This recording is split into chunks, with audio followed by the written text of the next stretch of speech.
Professor at Montclair State University, Dan Geltrude. Dan, good morning. Okay, so Southwest customers are angry. The company is buying back shares, propping up their stock value instead of finding a better way to invest that $2.5 billion. I mean, what's your takeaway on everything?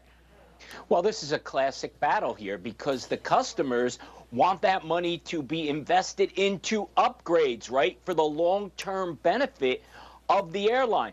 On the other side of this, you have the investors who want value in the stock, right? It's about return on investment, which could be used or could be thought of as a more short-term play. So ultimately, we've seen this before in terms of these stock buybacks, and it gets a lot of people angry, but it does increase stock value.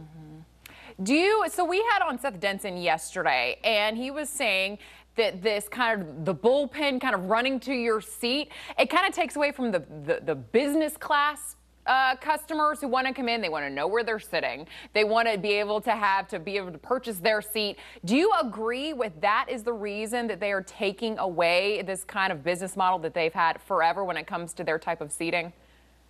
Yeah, I never quite understood why they went for this, I'll call it herd seating model, where you just kind of run onto the plane. It didn't make sense to me. I think in this day and age, people want to know where the heck they're sitting before they get there. I never understood that either.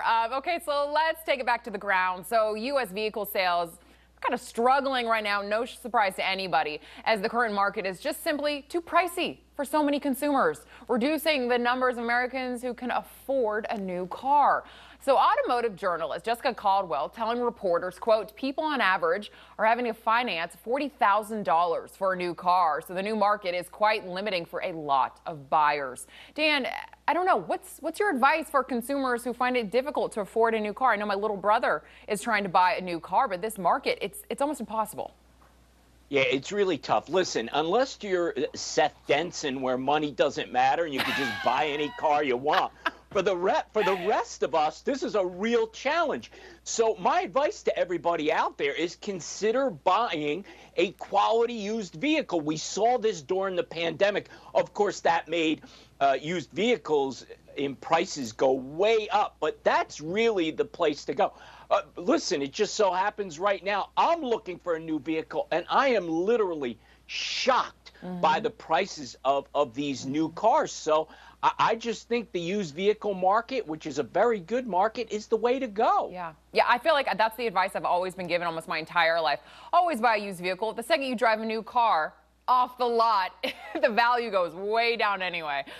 Okay, so we have to talk mortgage rates. The average rate on a 30-year mortgage has dropped to 6.08%. So that's, the lowest level in 2 years.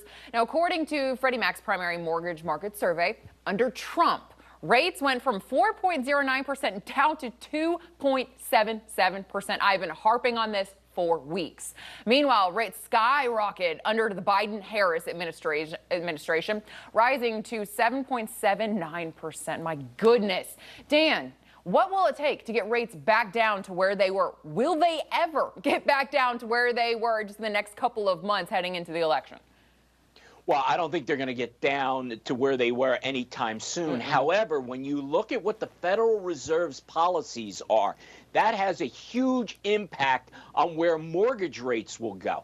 Not direct, but indirect, because as interest rates come down, that is going to impact the 10-year Treasury note. Now, the 10-year Treasury note is what, by and large, drives those mortgage rates. So in the direction we're going, I do see mortgage rates coming down, but it's not going to happen overnight. So I anticipate the refis that are likely coming on all these home loans is probably going to happen over the next year or two. Yeah. And I love, Dan, right under you, mortgage rates quadrupled under the Biden-Harris administration. That is just astonishing. Dan Geltrude, thank you so much for joining us this morning. Always fantastic insight from you. Thanks, Alex.